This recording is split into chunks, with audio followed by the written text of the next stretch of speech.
예, 3기 시작하겠습니다.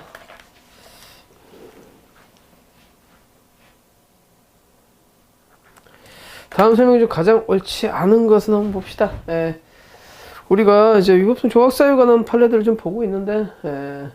옳지 않은 거. 정리행위 등 기업 구조적, 그러니까, 쟁행위의 대상은, 쟁행위는 뭐에 대해서만 할 수 있습니까? 쟁행위는 근로 조건에 대해서만 할 수 있어요. 그렇죠. 그래서, 근로 조건에 대해서는 할 수 있는데, 근로 조건이라는 건 임금이라든지 노동 시간이라든지 이런 것들 얘기하는 거지. 구조조정은 정책에 관한 파트라는 거예요. 그렇죠. 그래서 구조조정은 기업가가 판단해야 될 부분이지 노동자하고 협의해야 될 부분이 아니죠. 그렇죠. 그렇기 때문에 원칙적으로는 단체 교섭 대상이 될 수 없고, 그렇죠. 특별한 사정이 없는 한 이걸 가지고 재개행으로 나가는 건 허용되진 않아요. 그렇죠.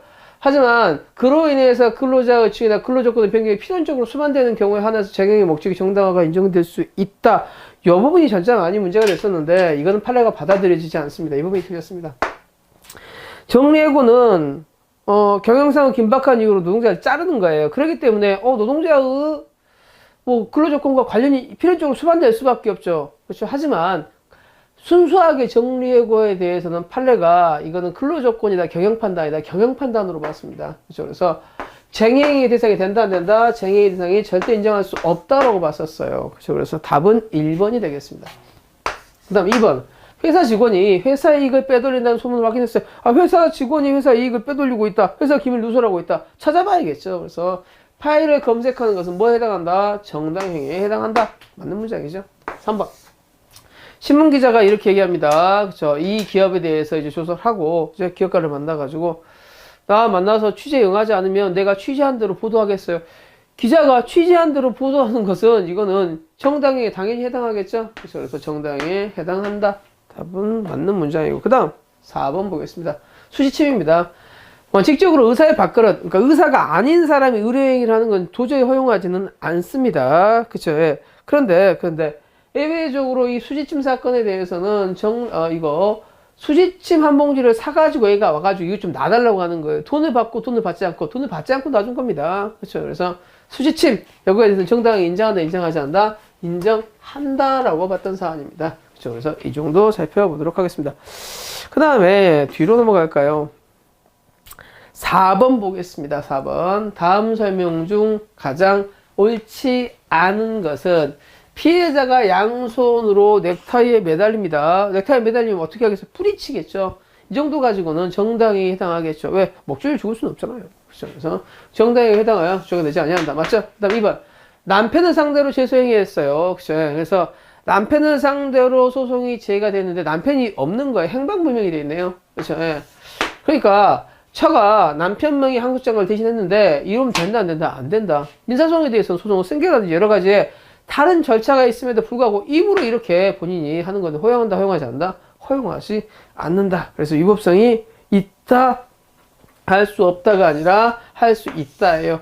이러한 행위는 사회 통념상 용인되는 극히 정상적인 행위로 볼 수 없어요. 왜? 민사소송에 있어서 다른 규정들이 충분히 인정되기 때문에. 그렇죠. 그래서 이는 허용한다, 허용하지 않는다? 허용하지 않는다. 이 부인은 어떻게 되겠어요? 사무소 유지죄로 처벌되겠죠.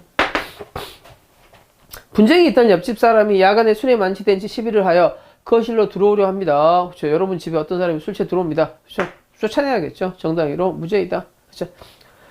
회사 측이 운영을 부실하게 하여 소수 주주들에 대해서 손해를 입게 되자, 그렇죠. 주주들이 강제로 사무실을 뒤집니다. 그렇죠.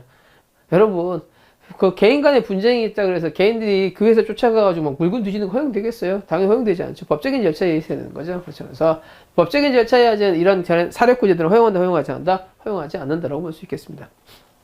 간단한 부분들이니까 간단하게 여러분 보시면 되겠습니다. 여러분이 일반 상식상 예상할 수 있는 부분들이면 쭉쭉 넘어가셔도 충분합니다.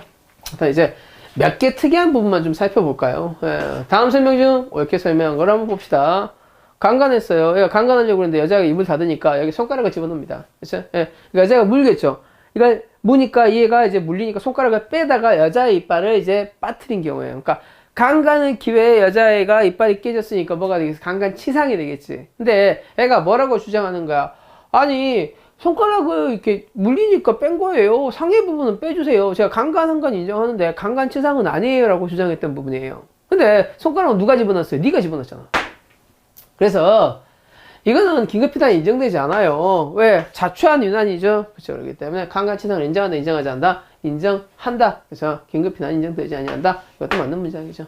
나번이 좀 헷갈리는데 좀 봅시다. 사용자의 직장 폐쇄예요. 직장 폐쇄입니다. 근로자는 쟁행위를 할 수 있고요. 이 쟁행위에 대해서 사용자도 뭐 할 수 있어요? 아, 이렇게까지 주장하면 난 이 직장 유지하지 못하겠어요. 직장 없애버리겠어요. 직장 폐쇄를 할 수 있습니다. 문제는 이제 이 사용자의 직장 폐쇄가 정당하다면 사용자의 직장 폐쇄로 인한 여러 가지 범죄들이 성립하지 않겠죠. 근데 사용자 직장 폐쇄가 정당한 쟁행위로 인정되지 아니하는 경우가 문제되는 거예요. 그러니까 사용자 직장 폐쇄가 허용되는 부분이 허용되지 않는 부분이 허용되지 않는 경우예요. 이때는 적법한 쟁행위로서 사업장을 점거 중인 근로자들이 직장 폐쇄로 단행한 사용자로부터 퇴거 요구를 받고 이에 불응한 채 직장 점거를 계속하더라도 퇴거 불응죄를 구성하지 아니한다. 보세요. 봅시다. 사용자 직장 폐쇄가 정당한가 정당하지 않은가? 정당한 쟁행위로 인정되지 않은 거예요. 그러니까 직장 폐쇄를 하기 위해서는, 그쵸? 직장 폐쇄를 하기 위해서, 이러이러한 것들에 대해서 모두 하고, 이 노동자와 대화도 했어야 돼. 여러 가지 절차들도 취했어야 된다. 이러한 절차 없이, 야, 니 안 해? 그럼 나도 못해, 이것들아. 하면 직장 폐쇄를 해버린 거야. 그러면 적법한 쟁행위가 아니지. 그쵸? 따라서 이 직장 폐쇄는 효력이 있다, 없다? 없다. 그쵸? 예. 그래서 직장 폐쇄를 한 사용자로부터 퇴거 요구를 받더라도 이 퇴고는 정당한 게 되지 않기 때문에 퇴거 불응죄를 구성하지 아니하게 되겠죠. 그쵸? 다시. 직장 폐쇄가 정당한가 정당하지 않은가? 직장 폐쇄가 정당하지 않으니까 사용자 요구가 정당하지 않죠. 그렇죠? 정당한 퇴거 요구에 불응했을 때만 퇴거 불응죄가 되는 거지. 정당한 퇴거 요구가 아니잖아요. 그렇게 퇴거 불응죄를 구성한다, 구성하지 않는다? 구성하지 아니한다가 되겠죠. 그렇죠? 그래서 나번은 맞는 문장이 되겠습니다. 헷갈릴 수 있는 상황이기 때문에 다시 한번 늘 살펴보시기 바랍니다. 국어 문제죠. 그 다음 2번. 내가 길을 갔는데 절도범으로 오인받은 거예요. 사람들이 막 날 때립니다. 그렇죠? 그래서 왜 날 때리세요? 라고 손톱깎이 칼이에요. 손톱깎이 줄칼. 나 아니에요! 라고 이 정도 하는 거. 그쵸? 이 사람 절도범도 아닌데 여러 사람한테 맞두드려 맞고 있어요. 이 정도는 정당히로 봐야겠죠. 그 다음 라번. 시장 번영의 회장이 이사의 결의와 시장 번영의 관리 규정에 따라서 체납점포에 따라서 여러분 이 시장을 운영하고 있는데 이 사람이 돈을 안 내요. 그럼 뭐 할 수 있겠어요? 단전 조치할 수 있겠죠? 이거 업무방해 진행하지 아니한다. 이렇게 되겠네요. 그렇죠? 그래서 문장이 틀린 게 없어 보이는데요. 그렇죠? 다 맞는 문장이 되겠습니다. 판례의 태도와 일치하지 않은 것은 6번 보겠습니다. 6번. 의료행위에 해당하는 어떠한 시술행위가 무면으로 행하여졌을 때 의사가 아닌 사람은 그렇죠? 하면 안 돼요. 그렇죠? 그래서 여러 가지를 다 전체적으로 살펴봐야 된다. 그래서 어떤 것만 사회생규가 예배되지 않는 정당행위가 된다고 말씀드렸습니까? 수지침 사건만 정당행위 된다고 말씀드렸습니다. 그렇죠? 그래서 전체적으로 이제 맞는 문장이 되겠습니다. 이런 긴 문장이 사실 굉장히 힘들죠. 그렇죠?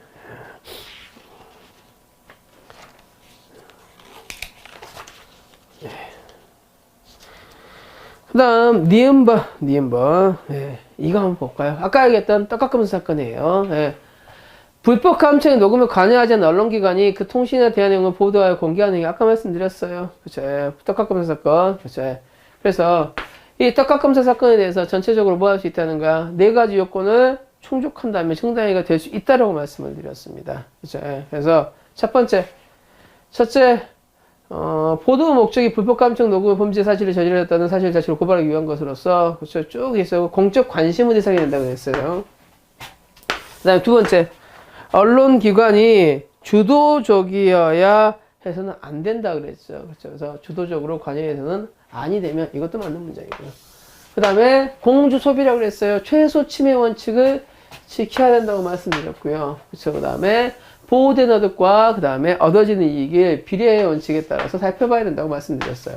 답은 여기서 나왔습니다. 이거는 이제 이거 자체를 바꾸긴 애매하고요. 헌법 문제도 아니고요. 다음은 이러한 법리는 그 공개 행위가 언론기관이나 그 종사자가 아닌 사람의 경우까지 적용되는 것이다예요. 이 부분이죠.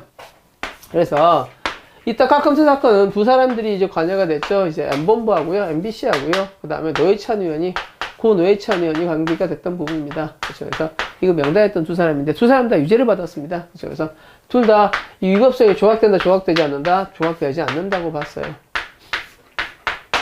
그래서 언론기관에만 이 법리가 적용되는 거예요. 일반인에게도 적용되는 거. 일반인 여기서 누구 국회의원 노회찬이한테도 이제 적용을 한 겁니다. 노회찬 씨한테도. 그래요. 뭐 자세하게 설명드리지는 않겠습니다. 정치적인 부분이 있는 걸 제가 구태여 설명할 필요는 없죠. 다음에 4번 집시, 집회와 시위입니다. 집회와 시위라는 것은, 그렇죠.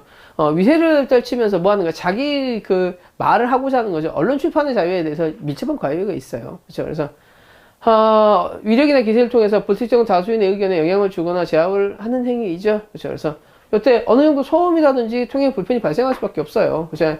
그래서, 그런 것들에 대해서 수위나름은 어느 정도 있어 보입니다. 맞죠? 네. 촛불 집회하는데 이거에 대해서 헌법상의 기본권인 언론 출판이나 집회 시위에 대한 자유를 인정하기 위한 거기 때문에 이제 일반 국민들이 이거에 대해서는 어느 정도는 수위나 의무가 있다는 거예요. 단 국민의 수위 의무를 넘어서서 허용하면 안 되겠죠. 그렇죠? 그다음 2번 종교적 기도행위 일환으로서 기도자의 기도에 의해서 심리적으로 영적으로 전달되는 도움이 된다고 생각해서 안수기라는 경우에요. 그렇죠? 그래서 단 이것도 마찬가지예요. 어느 정도 이렇게 지도를 하면서 이렇게 이제 할 수 있겠죠. 깨어나라 뭐 이렇게 할 수 있는데 뭐 12시간 때리든지 8시간 때린다든지 거기에 대해서 가해를 하든지 이런 건 허용되지 않을 거라는 거예요. 그렇죠? 그래서 신체에 도움이 된다고 인정될 수 있는 한도 내에서 상대방의 신체 일부에 가볍게 손을 얹는 행위 정도는 허용될 수 있다는 거예요. 그렇죠? 단 이걸 벗어난다면 허용될 수는 없다는 거지. 그렇죠? 그 다음에 미음번 신문 기자가 뭐 사도신경 같은 거 하는데 이렇게 가슴을 때리거나 이러기도 하잖아요. 천주교. 예. 저희 할머님이 사도신경 배우셨습니다. 그렇게 내 탓이요, 내 탓이요, 다 내 탓이로다 이렇게 기억하고 있어요. 미음번 신문 기자가 기사 작성을 위해서 자료 수집하기 위해서 아까 말씀드렸던 그 사건이에요. 신문 기자가 취재에 응하자는 보도하겠다 이 정도는 허용되는 거라고 했어요. 예. 말씀을 드렸던 사건입니다.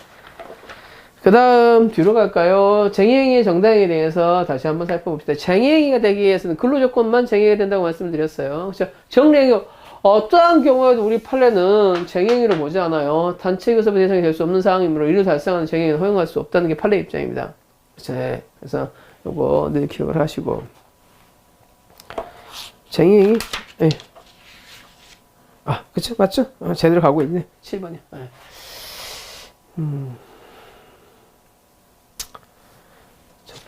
오늘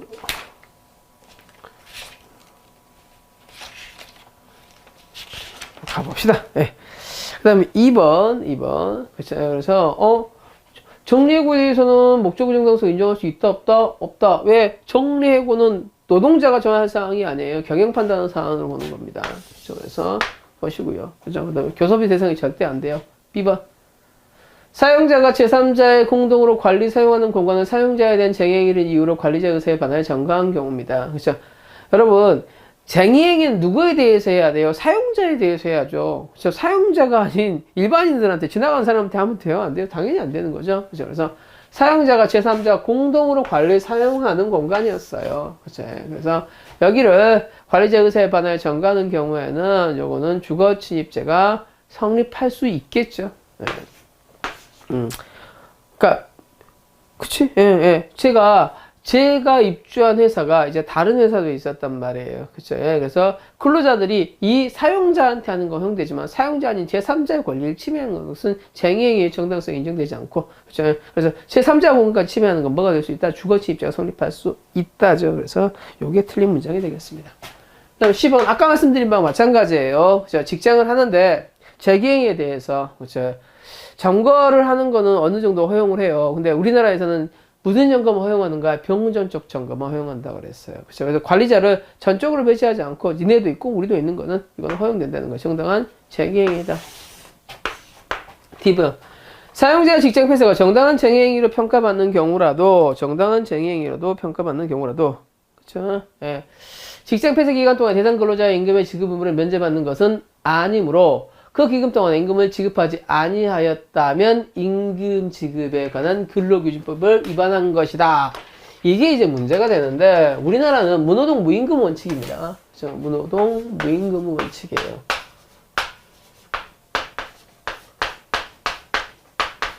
이제 파업을 하는 기간 동안에 임금을 줄 필요가 있는가 없는가에 관한 부분입니다. 그래서 야, 쟁의행위가 정당해. 그 정당한 쟁의행위야. 그렇죠? 그러면 사용자 직장 폐쇄가 정당한 쟁행이야. 그럼 직장 폐쇄 기간 동안에 임금 지급 의무가 면제받는 것입니다. 그렇죠. 예. 그래서 여기에 대해서 임금 지급에 대해서 근로기준법을 위반한 것이 아니다. 이것도 꼭 기억을 해 드리겠습니다. 그렇죠. 그래서 실적폐사 정당합니다. 그렇죠. 그러면 뭐 한다? 사용자도 그렇죠. 예, 지급 의무를 면한다. 그다음 2번. 노동조합원의 찬반 투표 절차를 거치지 아니한 쟁행위는 허용될 수 없습니다. 그렇죠. 예. 노동조합에 대해서 찬반 투표는 여기는 사소한 절차, 중대한 절차, 중대한 절차로서 중대하고 필수적인 절차예요.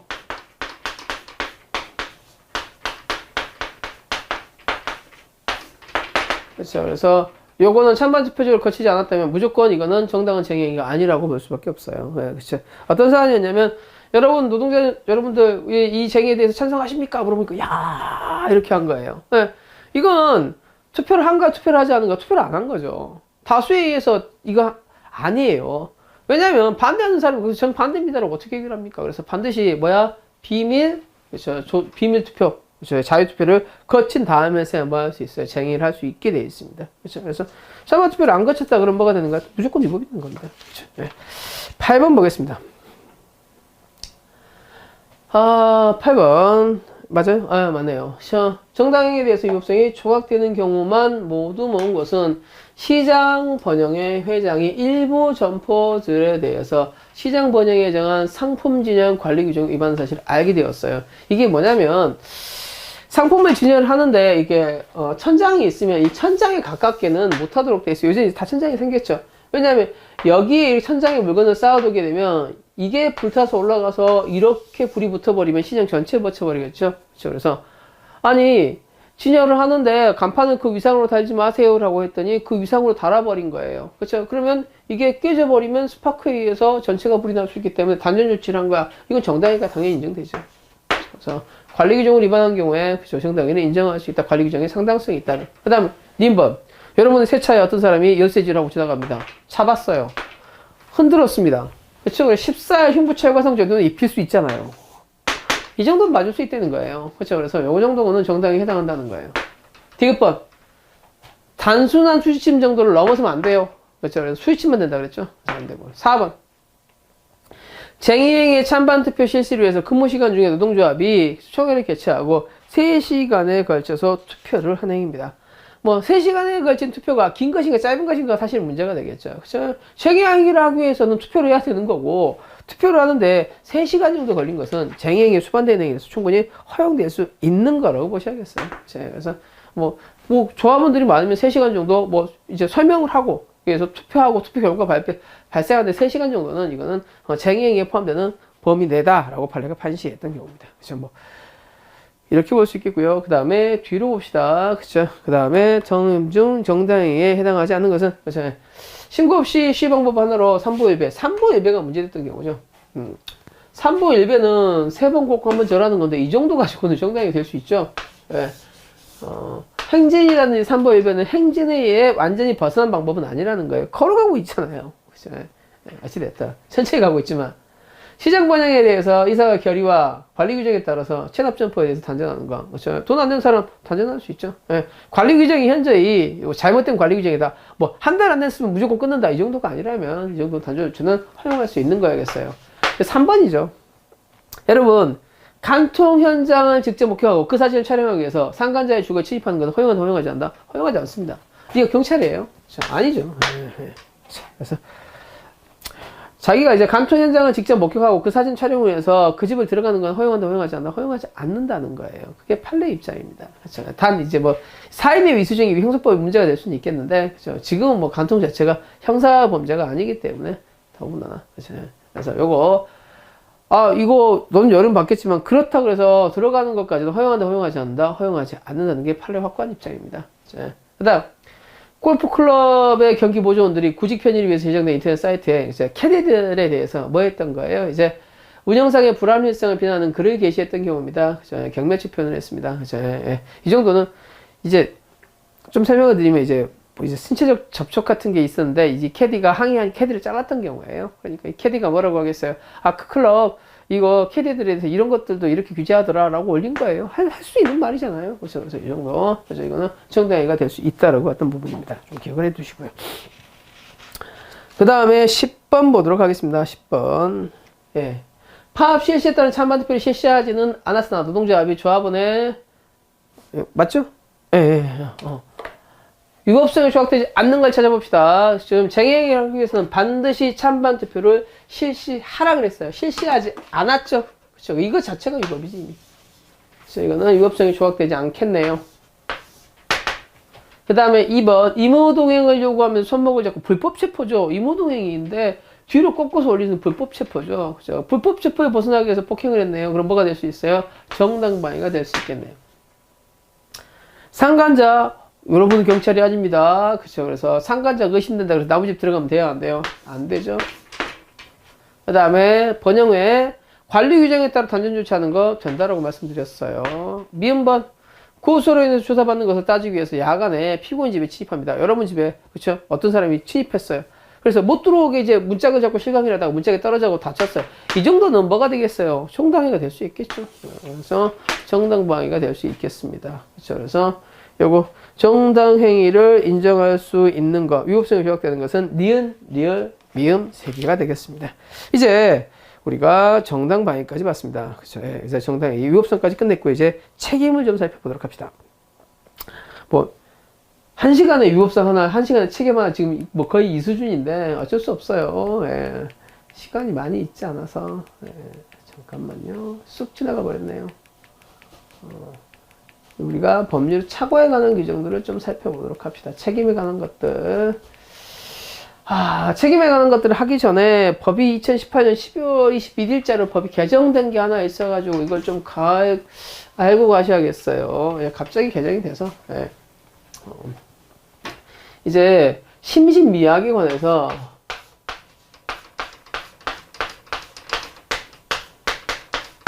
옛날에는 뭐였어요? 필감경에서 임감경으로 개정이 됐습니다. 반드시 시험에 나올 사안이기 때문에 여러분이 알아두셔야겠어요. 이제 과거에 이제 술 먹고 범죄하는 경우들에 대해서 뭘 주장했습니까? 넌 술에 취해서 했기 때문에 깎아주세요. 저는 정신적으로 혼란한 상태에 있으니 깎아주세요. 약이 취한 상태에 있으니 깎아주세요. 라고 했죠. 그렇죠. 지극히 누구 입장에서 뭔가 피고인 입장에서만 본 거예요. 사실은 피해자 입장에서 본다면 이런 범죄들은 훨씬 더 위험하죠. 술이라든지 약이 취한 사람들이 범죄하는 역제력도 갖고 범죄가 더 커질 가능성이 있기 때문에 가중처벌은 못할지언정 이걸 감경한다, 반드시 감경한다, 이거는 옳지 않다는 생각들이 국민의식에 팽배했었고 이걸 고쳐달라는 말들이 굉장히 많았습니다. 그래서 드디어 바뀌었습니다. 드디어 바뀌었어요. 그래서 지금은 깎아줄 수 있다요. 주어야 한다가 아니라. 그래서 그 부분에 대해서는 법이 다 바뀐 걸로 보셔야겠어요.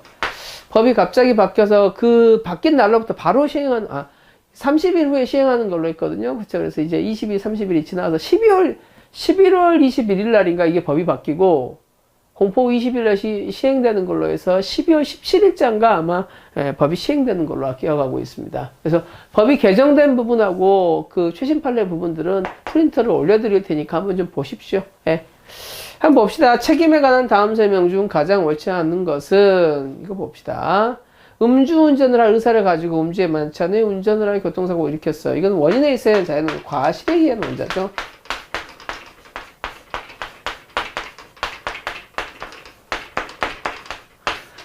그렇죠.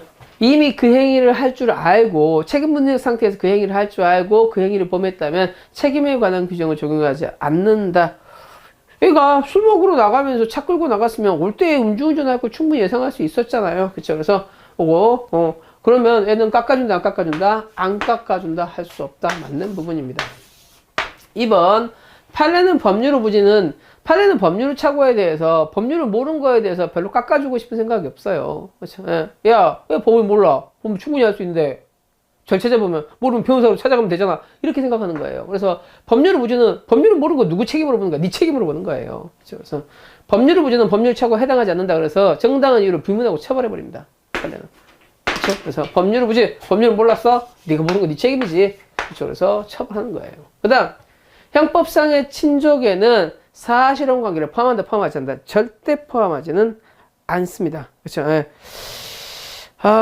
근데 이제 친족에 사실혼 관계 있는 배우자 또는 혼인의 출생자가 포함된다. 이게 12조 친족이군요.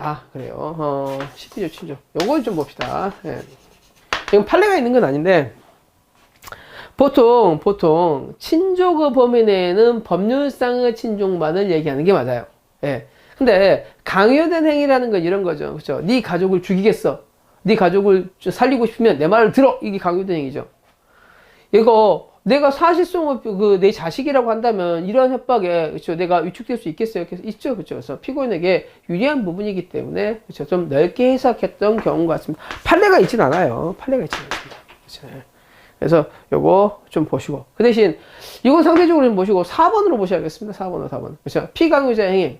강요자 행위라는 건 이런 거죠. 그렇죠? 타인 또는 친족되는 자기의 생명 신체의 위험에 대해서 그렇죠? 정할 수 없는 생명 홍역이나 이런 것들에 대해서 내가 이제 이 사람이 시킨 대로 할 수밖에 없다는 거죠. 그러면 이 사람이 나를 뭘로 하고 있어요? 이용해서 범죄를 저지르고 있죠. 그렇죠? 그래서 누가 주도하고 있어요? 저 나를 강요한 강요자가 주도하고 있으니까 그렇죠? 이거는 교사범이겠어요? 간접정범이겠어요? 간접정범이 되겠죠. 그렇죠? 그래서 피강요자 행위는 책임이 조각되고 무죄가 되고 강요자는 나를 도구로 삼아서 범죄를 하고 있기 때문에 교사범이다, 강접정범이다, 간접정범이 된다. 그래서 답은 4번이 되겠습니다. 약간 애매할 수 있는 문제예요. 그렇죠? 왜냐하면 학설에 의해서 답이 갈릴 수 있으니까. 근데 3번 문제는 일단 판례는 없는데 요거는 이렇게 해석하셔도 되고요.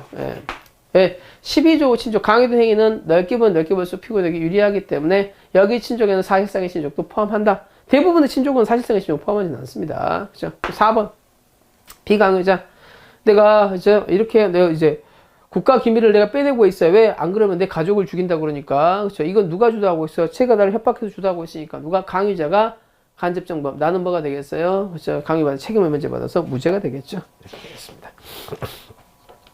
그 다음에 문제 2번입니다. 요것도 지금 핫하죠. 이 나이를 더 낮출 것인가 말 것인가. 형사미성년자는 아직까지 14세입니다. 그렇죠? 14세가 되지 아니한 자는 처벌하지 않아요. 그 다음에 농아자도 법이 바뀌진 않았어요. 아직까지는. 농아자는 필요적으로 감경한다. 이렇게 돼 있죠. 일단은 맞는 문장입니다. 다음, 심신미약자는요. 감경할 수 있다야, 감경한다야, 감경할 수 있다로 바뀌었다고 말씀드렸어요. 네. 그 다음 2번. 음주운전과 관련된 도로교통법 위반에서 범죄 수사를 위해서 미성년자의 혈액채취가 필요한 거예요. 혈액채취가 필요합니다. 혈액채취는 누구만이 할 수 있어요? 본인이 동일하죠. 내 피를 딴 사람이 동의를 어떻게 합니까? 그렇죠? 그래서 미성년자라 할지라도 법정대리인 대리하에 동의할 수는 없어요. 그렇죠? 그래서 가장 옳지 않은 것은 2번이 되겠죠. 정신적 장애가 있는 자라 할지라도 범행 당시에 정상적인 사물 변변 능력이나 행위 능력이 있다면, 그쵸? 정신장애가 있어요. 예. 하지만 이 범죄 행위를 당시에는 정상이었으면 정상으로 봐야죠. 심신장애로 볼 수 없다. 그렇죠? 그 다음에 특히 지금 문제가 되는 게 4번. 몇 번 나왔죠? 성격장애라고 하죠. 성격장애. 성격장애는 원칙적으로 정신병이 대 정신병이 아니라 원칙적으로는 정신병이 아니에요. 하지만 예외적으로는 심각한 경우는 정신병이 될 수 있다 정도죠. 그렇죠? 그래서 성격적 결함은 형의 감면사에 있는 심신장애에 해당하지 않아요. 원칙적으로. 그렇죠? 그래서 이것도 맞는 문장으로 보시는 게 맞겠습니다. 그 다음에 뒤로 넘어갈까요? 그쵸. 예, 그 다음에 3번 발려보겠습니다. 다음 설명 중 옳지 않은 것은, 그쵸. 무생물인 거에 대해서 성주물장애증, 그쵸. 성주물장애증. 패티시라고 그러죠. 이걸 가지고 있는 친구예요. 그쵸. 그래서 나머지 가서 이거 훔치다 걸린 거예요. 그래서 이 새끼, 변태 같은 새끼라고 하니까 저는 패티시가 있어요. 심신장애 해당하겠어요? 안 하겠어요? 원칙적으로 안 합니다. 그래서 성격장애, 이런 것들에 대해서는 정신병으로 인정하지 않는 게 원칙이에요. 그 다음에 그래서 기억은 X. 니은. 심신장애 유무는 법률 문제죠. 결국은 법관이 판단해야 돼요. 그렇죠? 그래서 법관이 판단한 법률 문제예요. 근데 전문 감정인의 정신 감정 결과도 중요한 자료가 되긴 하겠죠. 예. 근데 전문 감정인의 결과가 우선이야? 법관이 우선이야? 법관이 우선이에요. 예. 법원으로서는 전문 감정인의 정신 결과가 따라가 아니라 여기 귀속되잖아요. 전문 감정인의 사유들은 뭐에 지나잖아? 참고 사유에. 전문 감정인이 아무리 정신병이 있다고 해도 내가 보기에 이 사람을 처벌해야 되면 처벌하는 거예요. 판사 입장이 우선 되는 겁니다. 그 다음에 디귿번. 피고인이 범죄 행위 당시에 심신미약 등 정신적 장애가 있었던 경우에는 상습성이 발현된 것이라고 단정할 수 없으므로 상습범이 부정된다. 아니죠. 그렇죠? 상습성은 정신병 유무를 가지고 따지는 것 아닙니다. 이 범죄에 대해서 발현될 가능성이 있겠는가. 정신병이 있어도, 그러니까 여기 정신병이 조울증이 있어. 그럼 폭력성이 더 상습적으로 더 폭력을 할 수 있잖아요. 그렇죠? 그래서 정신병이 있다 할지라도 상습성이 발현된 것을 볼 수 있다는 거예요. 상습성이 무조건 부정되는 건 아닙니다. 그래서 이거는 틀린 문장을 보셔야겠어요. 그 다음, 리일번은 거의 형소법적인 사안인데, 좀 볼까요? 피고인이 정신장애 상급장애자로 등록되어 있어요. 피고인 정신장애가 있단 말이야. 그쵸? 그 다음에 여러 병명도 이제 정신분열증 이런 게 적혀져 있어요. 근데 수사기관이 지속적으로 주장해 왔어요. 정신병이 있다고. 변호인도 심신장애를 주장하는 내용을 진술을 하였다면, 그쵸? 항소 이유서에 기재되지 않더라도, 그쵸? 원칙적으로 항소 이유서에 기재된 부분에 대해서만 심리상이 한정되나, 명확한 사항에 대해서는 명확하게 피고인에 대해서 살펴봐야 될 사항은 법원이 직권 조사할 필요성은 있겠죠. 그래서 피고인이 항소에서 명시적으로 주장하지는 않았다 할지라도 법원이 직권으로 심신장애 여부를 심리해야 될 필요성은 있다는 거예요. 이거는. 왜? 명확히 조사할 필요성이 있는 사안이기 때문에 이 재량이 0으로 귀속되겠습니다. 그 다음 미음번. 음주운전을 하루 살아가지고 음주만 추후에 운전을 결행하다가 사고를 했습니다. 이 사람 깎아주면 되겠어요? 안 되겠어요? 이미 음주운전을 할 걸 알고 차를 갖고 갔잖아. 그래서 이거는 과실의 N 원자로서 의무적 강경을 할 수 없다가 되겠죠. 그 다음에 뒤로 갑시다. 그치? 4번 정도 보겠습니다. 4번을 볼까요? 5번을 볼까요? 그쵸? 그나마 법생리 4번 문제가 좀 어려우니까 4번을 좀 봅시다. 네. 형사미성년자 행위는 벌하지 아니하므로 소년법에 의해서 보호 처분도 할 수 없다. 아니죠? 그렇죠? 형사미성년자는 벌하지는 않지만 소년법에 의해서 보호 처분할 수 있어요. 명정자 술 먹은 놈. 그렇죠? 술을 먹는 건 괜찮아요. 술이 사람 먹으면 안 되죠. 그렇죠? 명정은 심신장애로 인한 법률상의 형의 감경의 상이 될 수도 있어요. 그죠? 예. 우리는 이제 깎아주는 형태죠. 그 다음 3번. 정신적 장애가 있는 자는 정상적인 사물 변별 능력이나 행위 통제 능력이 있었다고 하더라도 심신장애로 볼 수 있다. 아니에요. 정신적 장애가 있는데 그때는 멀쩡했어. 예를 들어서 간질이 있는 사람이 계속 간질을 이제 가지고 살진 않잖아요. 한 번씩 발현되는 거지. 그래서 장애가 있다 할지라도 그 당시에는 행위 당시에는 정상적이었다면 심신장애로 볼 수는 없어요. 그렇죠. 그래서 이것도 틀린 문장이 되겠고요. 그 다음 4번. 충돌 조절 장애 같은 성격 결함. 성격 결함은 원칙적으로 장애에 해당한다, 해당하지 않는다, 해당하지 않는다 하고 말씀을 드렸습니다. 그 다음에 5번. 형법의 심신장애로 인해 사물을 변별할 능력이 없거나 의사를 결정할 능력이 없는 자, 이에 관한 능력이 미약한 자라고 함은, 그쵸?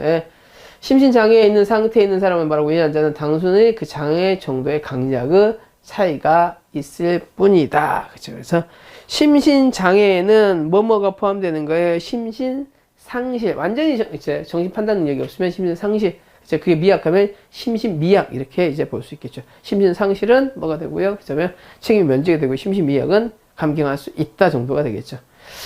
그 다음에 나머지들은 여러분들이 좀 보시고, 이제, 그 다음에 문제 1번으로 가겠습니다. 이제 법률 착오에 관한 문제인데 너무나 어렵습니다. 법률 착오는. 그치?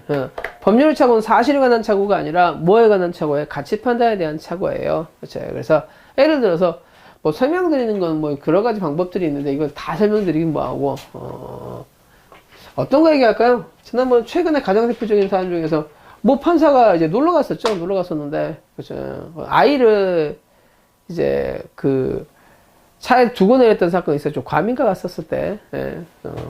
이건 사실의 착오일까요? 법률의 착오일까요? 이거 법률의 착오입니다. 외국 가서 이제 제일 많이 변하는 게 우리나라 사람들이 범하는 게 그런 건데, 외국은 이제 뭐라 그러죠? 애완동물에 대해서 범죄를 굉장히 없게 인정합니다. 그렇죠? 그래서 애완동물을 어느 기간 동안에 놔두거나 아이에 대해서 어느 정도 방치하거나 이거 자체가 범죄가 될 수 있어요. 근데 그 놀러 간 사람들이 아이를 두고 내린다라는 것은 알고 있었죠. 그렇죠? 일부러 그런 거야? 실수로 그런 거야? 일부러 그런 거죠, 일부러. 그래서 고의범이라는 거예요. 단, 이 행위가 범죄로 처벌되는 걸 몰랐죠. 이걸 뭐라고 합니까? 이걸 법률 착오라고 합니다. 내 행위를 하는 것 자체는 인식을 하는데 내 행위가 이 법규로 처벌되는 걸 몰랐을 때 이걸 뭐라고 한다? 법률 착오라고 한다. 여러분 외국에 가서도 그럴 수 있잖아요. 예. 그런 경우에 이 착오에 대해서 정당한 이유가 있으면 정말 모를 수밖에 없는 상황이었어요. 그러면 책임은 조각하지만 그렇죠? 충분히 알 수 있었다면 책임은 인정할 수 있다는 거예요. 그렇죠? 그래서 법률 착오에 관한 부분 보겠습니다. 법률 착오에 대해서는 정당한 이유가 있으면 책임을 조각하고 정당한 이유가 없으면 책임을 인정합니다. 그렇죠? 책임에 정당한 이유가 있는지는 첫 번째 뭐가 있어야 돼요? 계기가 있어야 돼요. 이거 위법한 자인지 찾아볼 수 있는 계기가 있어야 되고, 그렇죠? 그래서 이걸 벗어나기 위한 충분하기 위한 노력을 했어야 돼요. 그렇죠? 그래서 노력을 했어야 된다는 겁니다. 그래서 위법성 인식의 정도는 행위자 개인에 따라서 달라질 수밖에 없겠죠. 예. 그다음 2번. 직장 상사가 범법행위를 하는데 가담한 부하에게 직무상의 지위 복종 관계에 있다고 하여 범법행위에 가담하지 않을 기대 가능성이 없다고 할 수 없다. 박종철군 고문치사 사건에 관한 판례인데, 그래요. 예, 직장 상사가 뭐 합니까? 이거 고문해라고 시켰던 경우죠. 근데 여기에 대해서 범법행위를 하는 부하에 대해서 직무상 복종 관계에 있다 할지라도 이게 나쁜 짓이다. 이거에 대해서 이제 아니할 수 있다라는 것은 이제 이거 벗어날 수 있었다는 거예요. 그렇기 때문에 그 사람들에 대해서 죄책을 인정했던 사안입니다. 그렇죠?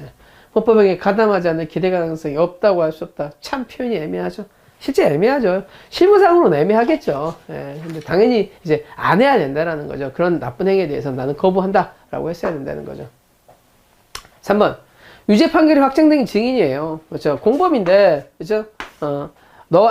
나와 이 친구가 같이 범죄를 했는데 내가 유죄 판결이 확정됐어요. 그렇죠? 예. 그러면 나는 피고인이 이제 수용자입니까? 수용자죠. 그렇죠? 그래서 공범에 대해서 증언 거부권이 없어요. 왜? 형사상도 분리할 게 없으니까.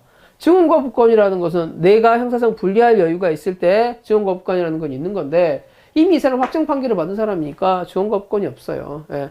그래서 부인했다 하더라도 그러한 사정만으로 증인이 진실대로 진술할 것을 기대할 수 있는 가능성이 없는 경우에 해당한다고 할 수 없으므로 위증죄의 성립을 부정할 수는 없다. 그쵸? 예. 이 사람이 이미 유죄 확정 판결을 받은 사람인데 가서 적극적으로 거짓말을 했다면 위증죄로 처벌하겠다는 거예요. 그 다음.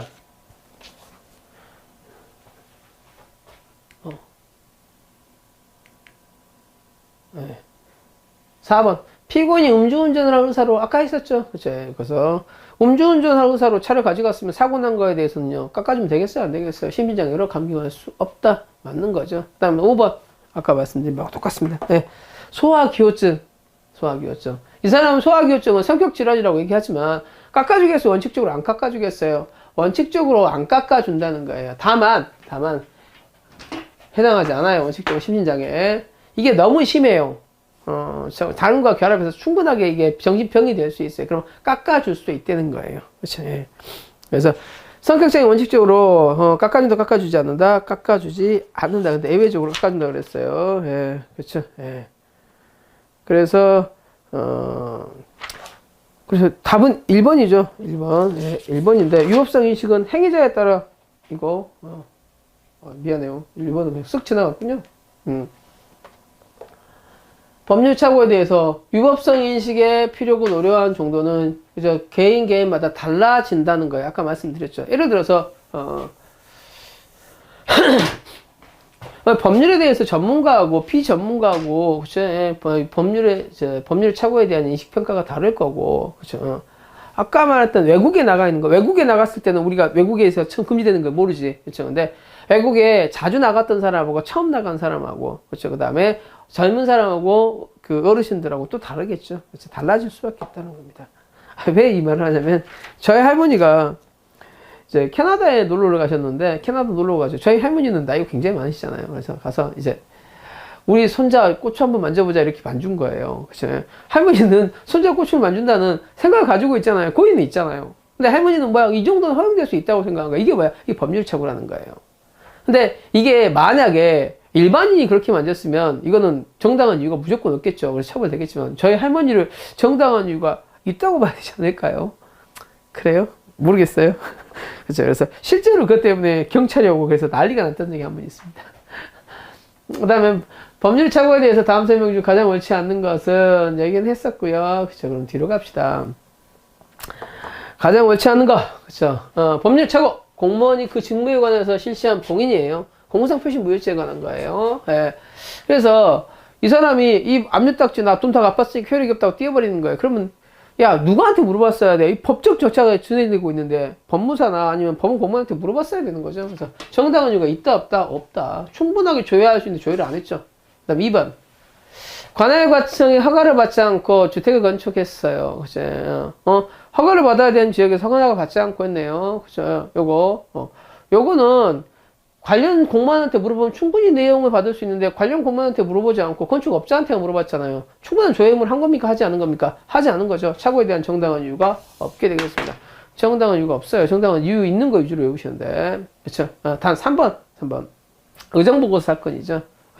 의정 보고서에 대해서는 이제 이런 것들을 의정 보고서에 담을 수 있지만 담을 수 없는 경우들이 있어요. 그렇죠? 그러면 누구한테 물어봤어야 돼? 선관위한테 물어봤어야 되죠. 그렇죠? 선관위한테 충분히 물어봤어야 되는데 국회의원이 자기가 물어본 거야? 보좌관을 통해서 물어본 거야? 보좌관을 통해서 그냥 말로 쓱 물어본 거예요. 정당한 이유가 있어요? 없어요? 없어요. 물어보려면 충분하게 조율했어야 된다는 거예요. 그래서 나중에 보겠지만 어떤 거 있어요? 그렇죠? 물어보려면 야, 그 서류를 보내라는 거예요. 그래서 고쳐서 이렇게 고쳐서 하세요라고 수정된 의정 보고에 대해서는 정당한 이유를 인정한 사례가 있습니다. 그래서 조회 의무는 충분하게 하지 않으면 조회 의무를 인정한다, 인정하지 않는다, 인정하지 않는다. 그렇죠? 예. 그다음 4번도 마찬가지입니다. 호텔 주점의 임대인이 차임 연체했다고 지가 단전 단수한 거예요. 정당한 이유가 있겠어요, 없겠어요? 없죠. 지가 한 잔이에요. 그렇죠? 그래서 이건 정당한 이유가 없는 게 맞습니다. 그렇죠? 그래서 법적인 절차를 가지고 함부로 해서는 안 된다라는 거예요. 그렇죠? 법적인 절차가 있는데 자기가 임으로 판단하는 것들은 이거는 정당한 이유를 인정한 사례도 거의 없습니다. 예. 왜? 법에 의해서 호소하는 게 제일 먼저 우선되는 거죠. 그렇죠? 예. 그 다음에 문제 3번 보겠습니다. 예. 정당한 이유가 있는지를 살펴보기 위해서는 뭐가 있어야 되고 계기가 있어야 되고, 그렇죠? 계기가 있으면 충분하게 물어봤어야 되지. 조회할 수 있는 계기가 있고 조회 의무를 충분하게 진지한 노력을 했어야 된다는 거예요. 그럼에도 불구하고 인식할 수 있는 가능성이 있는가 없는가를 이제 판단해 봐야 되는 거죠. 그래서 그 다음 2번. 행정청 허가 있음에도 불구하고 허가를 받지 아니하여 처벌 대상이 되는 행위를 한 경우라도 이거 골프장 인허가 사건이죠. 그래서 종합허가가 있는데 종합허가가 있으면 개개 허가가 필요한지에 대해서는 되게 헷갈릴 수밖에 없어요. 그래서 이 건설업자, 골프장 건설업자가 골프장에 대한 종합허가를 받은 거예요. 그렇죠? 그래서 물어봤죠. 산림허가 따로 받아야 됩니까? 산림벌초회가 따로 받아야 됩니까? 물어보니까 공무원이 뭐라 그랬어요? 산림허가 따로 안 받아도 될 건데요? 그러면 어떻게 허가를 받아요? 담당 공무원이 안 받아도 된다고 그러는데. 그렇죠? 예, 충분한 조회 의무를 했죠. 예, 그래서 회피할 수 없었죠. 그러면 요거는 정당한 이유가 있으니까 처벌할 수가 없겠네요. 그렇죠? 그래서 답이 이거 맞는 문제죠. 그 다음 3번. 의정보고서를 배부하기에 앞서 관할 공무원한테 자문을 구하고 이 사람들이 지적해서 수정한 의정보고서예요. 조회를 했죠. 물어봤죠. 물어보고 난 다음에 서면까지 갖다가 줬잖아. 이거 어떻게 해야 됩니까? 이거 고치세요라고 고치기까지 했잖아요. 충분한 조회를 한 거죠. 그래서 이건 정당한 이유가 있겠죠. 그래서 벌할 수 없다가 맞겠네요. 하지만 부동산 중개업자에 대해서는 중개업자가 부동산 중개업회의 자문을 통하여 이거는 국가에 물어본 거예요? 개인한테 물어본 거예요? 개인한테 물어본 거라는 거예요. 그렇죠? 그래서 중개업 협회한테 물어보니까 중개보증을 하는 거 돼요? 돼요. 라고 한 거야. 근데 관청에 물어봤어요? 개인한테 물어봤어요? 개인 협회한테 물어봤으니까 충분하게 관청에 물어볼 수 있는 걸 안 물어봤잖아요. 그래서 정당한 이유를 인정한다, 인정하지 않는다? 인정하지 않는다. 벌할 수 있다예요. 그래서 답은 4번이 되겠습니다. 그 다음에 4번 보겠습니다. 다음 설명 중 처벌할 수 있는 경우는 모두 몇 개인가? 클린 생활에 허가 없이 용도를 변경하고 건축법상 허가를 몰랐다. 쥐가 용도 변경하고 허가를 몰랐다. 누가 모르래요? 물어봤어야지. 그렇죠. 그래서 이거는 위법입니다. 그렇죠. 그 다음에 4번. 학생의 동의, 연세대 어학건 사건이에요. 학생의 동의가 있어야 돼요. 학교 당국의 동의가 있어야 돼요. 학교 당국의 동의를 얻어야 된다는 건 누구나 알 수 있는 사안이잖아요. 그렇죠. 그래서 학생의 동의를 얻었으니까 정당한 이유가 있어요? 없어요? 없죠. 몰랐으면 그건 네가 부주의한 거지. 사채 이장에 앞서 사채를 옮깁니다. 그죠? 당국에 신고를 하다 되면 모르고 이장한 거예요. 사채를 한 번 옮기면 되겠어, 안 되겠어? 죽었을 때, 그 다음에 사채를 이장할 때 허가를 받아야 되는 거죠. 그래서 이것도 마찬가지 정당한 이유가 있습니다. 정당한 이유가 없습니다. 정당한 이유를 인정하는 판례들이 거의 없어요. 예. 그래서 이거 관청에 물어봤음에도 불구하고 관청이 이제 허가가 이제 불료하다라고 했을 때 그랬을 때만 정당한 이유를 인정하고 있죠. 그래서 부동산 중개업자도 마찬가지죠. 관청에 물어봤어요. 협회에 물어봤어요. 협회에 물어봤죠. 정당한 이유 인정이에요, 부정이에요? 부정이죠. 산림에서 아까 말씀드렸습니다. 그렇죠?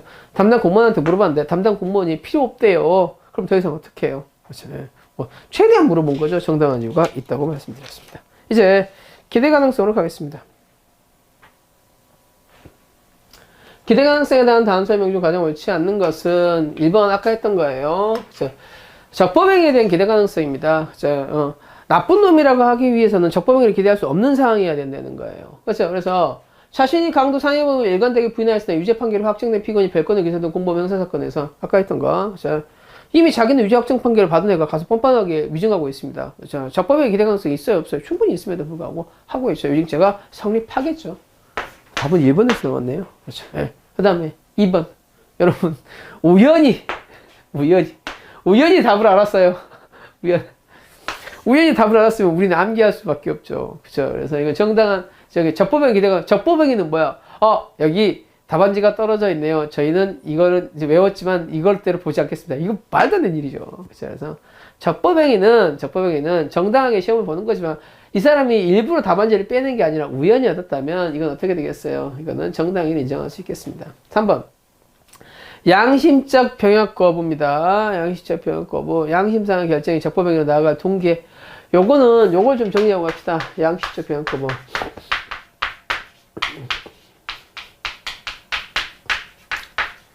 일단은 여러분들이 신문지상에서 많이 보셨을 거고, 그죠? 예, 양심적 병역 거부에서 헌법재판소 판례가 바뀌었습니다. 그쵸? 예, 옛날에는 이걸 이제 처벌했었는데, 이제는 벌하지 않는 걸로 바뀌었어요. 그러니까, 정당한 이유가 없이 병역을 거부하는 사람을 이제 처벌하는 게 병역법인데, 그쵸? 이 양심적 병역 거부에 대해서, 병역법에 대해서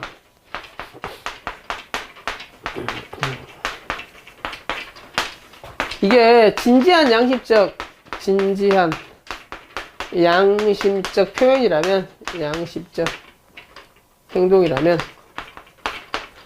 요때는 정당한 사유를 인정했었어요. 옛날에는 정당한 이유를 부정했었는 게 이게 과거 판례였어요.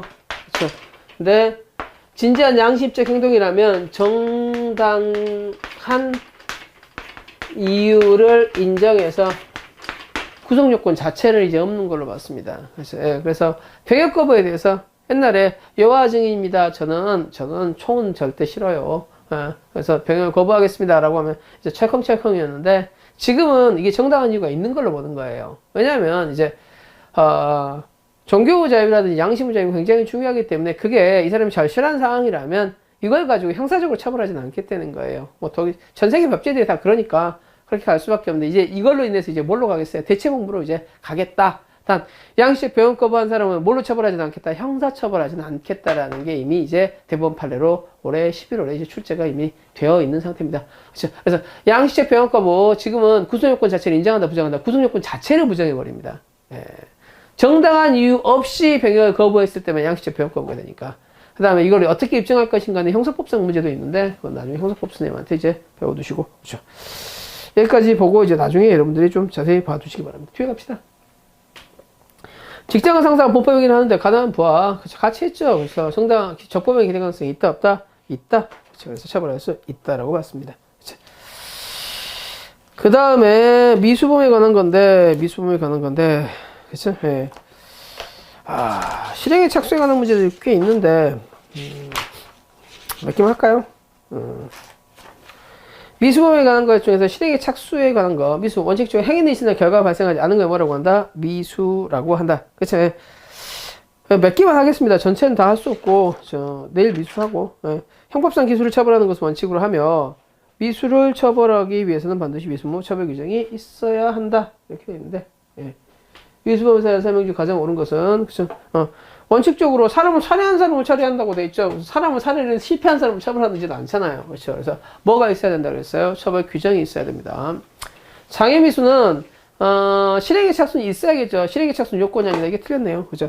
그러니까 미수라는 건 행위는 있지만, 결과가 없는 거죠. 사람을 살해하려고 했지만 죽이지 못한 거예요. 그래서 범죄가 완성된가 미완성된가 미완성된 거기 때문에 뭐가 있어야 된다? 처벌 규정이 있어야 된다. 그렇죠? 단 뭐는 있어야 돼? 행위는 있어야 되니까 죽이려는 마음은 있어야 되고 실행의 착수는 있어야지. 그래서 이 부분이 틀린 겁니다. 장애미수는 필요적 강경으로 하고 있어요? 의무적 강경으로 하고 있어요? 의무적 강경으로 하고 있죠. 그 다음 4번 실행의 착수에 있기 전에 ABA 행위를 처벌하는 경우에 있어서 중지부 ABA 중지 인정한다 부정한다? 부정한다. 이 정도 보시면 되겠습니다. 그 다음에 미수범의 실행의 착수에 대해서 다음 설명 중 옳지 않은 것을 몇 개 봅시다. 그죠? 그래서 1번 판례가 가장 중요하죠. 최근에 나왔던 판례고. 굉장히 유명한 사건입니다. 그죠? 체포죄 미술이 인정한 몇 안 되는 판례 중에 하나예요. 예. 그죠? 어떤 사안이냐면, 이 여자친구죠? 예, 여자친구죠? 예, 강간하려고 그랬었어요. 이 여자애가 이제 집에 놀러 왔는데 이제 강간하려고 그랬는데 이제 여자애가 이제 뿌리치고 나가니까, 그죠? 예. 이 복도에서 실강이가 벌어졌던 사안입니다. 그죠? 현관에서 거실적으로 피해자를 3번, 이게, 그쵸? 예. 못 나가게 밀쳤죠. 그죠? 피해자가 피고인 뿌리치고 현관을 나와서 엘리베이터를 누르고 기다리는데, 피고인 팬티 바람을 쫓아나가지고 엘리베이터 탔는데 계속 이제 잡았던 경우예요. 그죠? 뿌리칩니다. 그죠? 이거에 대해서 이제 강간 미수는 당연히 인정이고, 체포죄를 인정할 수 있겠는가의 문제예요. 얘는 지금 어디 나와 있어요? 엘리베이터 앞에서 실강이하고 있죠. 그쵸? 완전히 장소적으로 이 사람이 어느 정도 감금을 당했다면 이때 체포가 되고 감금이 될 수는 있겠지만, 그쵸? 예. 그러려는 와중이었죠. 그래서 체포죄의 실행 착수는 인정하고 체포 미수는 인정했던 사안입니다. 나중에 체포죄 다시 한번 보겠습니다. 자, 체포가 되기 위해서는 이게 장소적으로 이 사람이 격리가 돼야 되는데 장소적으로 격리가 안 되기 때문에 체포죄가 인정되진 않아요. 하지만 체포하려고 노력했었죠. 그쵸? 그래서 체포죄 미수 인정했던 사안이에요. 다음. 타인의 사물을 처리하는 자가 배임의 범위로 임무에 위반하여 행위를 한다는 점에서 이로 인해서 자기 또는 제3자 이익을 취득하여 본인에게 손해를 가한다는 점에서 인식의 의사를 가지고 임무를 위반하여 행위를 할 때 배임죄의 실행에 착수가 된 것이고 이러한 행위는 뭐가 있을 때 이익을 취득하고 손해가 됐을 때 기수가 되는 거죠. 타인의 사물을 처신하는 행위가 배신 행위를 할 때 미수. 그 다음에 이익이라든지 나는 이익을 보고 제3자가 손해가 되면 기수 이렇게 되겠죠. 그 다음 3번. 여기 실행에 착수에 관한 문제 중에서 제일 많이 나오는 게 소송사기에 관한 문제인데 유치권에 의한 경매예요. 유치권에 의한. 유치권을 행사하는 것 자체는 물건을 가지는 게 아니니까 실행에 착수가 안 돼요. 하지만 유치권에 의한 경매를 신청했다면 이 돈을 가져가겠다는 거죠. 그렇죠. 그래서 법원을 통해서 권리도 없는 애가 권리를 가져가겠다고 하는 거니까 소송의 실행의 착수를 인정한다. 이렇게 볼 수 있겠습니다. 나중에 소송사기 때 자세히 하겠습니다. 예. 그 다음 4번. 제일 많은 건 이거죠. 주로 이제 절도. 야간 주거 침입 절도는 있지만 주간 주거 침입 절도는 없어요. 그래서 주간에 주거에 들어갔으면 주거 침입과 절도 따로따로 온다고 말씀을 드렸어요. 그렇죠. 그래서 주간에 들어간 거예요. 주간에 들어갔어요. 그러면 뭐가 있어야 돼? 물색행위가 있어야 되는 거죠. 그렇죠? 그런데 거실을 통해 안방을 들어갔네요. 안방을 들어가서 물건을 찾고 있었죠. 예. 주거 침입도 이미 했고 절도 행위를 하기 위해서 뭐 하고 있어요? 물색행위를 하고 있으니까 절도죄의 실행을 착수도 볼 수 있겠어요. 그 다음에 5번 사안입니다. 피고인이 잠을 자고 있는 피해자 옷을 벗긴 다음에 자신의 바지를 내린 다음에 음부를 만졌던 사건입니다. 이제 문제는 이게 강간인가 중간간인가 문제예요. 그러니까 강간이라는 거는 폭행 협박으로 이 여자를 이제 가늠하려고 하는 거고 이제 중간간이라고 하는 거는 이제 심신미약에 있는 빠져 있는 여자를 폭행 협박으로 가늠하는 거예요. 그냥 가늠하는 거예요. 가늠하는 거예요. 술 취한 여자를 가늠하는 거예요. 그것도 뭐가 된다는 거예요? 범죄가 된다는 거예요. 그렇죠? 예. 강간죄하고 똑같습니다. 중간간도 형량이. 그렇죠? 근데 어찌됐든 이거는 강간할 생각이었어요. 중간간할 생각이었어요. 중간간할 생각이었어요. 그래서 다음 주에도 좀 자세히 보겠지만, 다음 시간에 자세히 보겠지만, 실행의 착수 인정 여부를 위해서는 꼭 뭘 확인하셔야 돼요? 구성 요건을 확인하셔야 돼요. 중간간이라는 거는 폭행 협박이 있어야지 실행의 착수가 있는 거예요. 간음행위가 있어야 실행의 착수가 있는 거예요. 간음행위가 있어야 실행의 착수가 있는 거죠. 그렇죠? 요거 간음행위 직전행위가 있습니까? 없습니까? 있죠? 피해자는 음부를 만지고 성기를 은배 삽입하려고 준비하고 있잖아요. 그렇죠? 예. 그럼 폭행 협박이 없었다 할지라도 간음행위 직전행위가 실행의 착수 인정, 부정? 인정이죠. 그래서 답은 5번이 되겠습니다. 그 다음에 실행의 착수에 관한 거, 실행의 착수에 관한 게 너무 많은데요. 이걸 뭐 지금 여기서 끊을 수는 없겠네요. 예, 일단 여기까지 하시고 다음 때 실행의 착수 부분들을 좀 더 자세히 할 수 있도록 하겠습니다.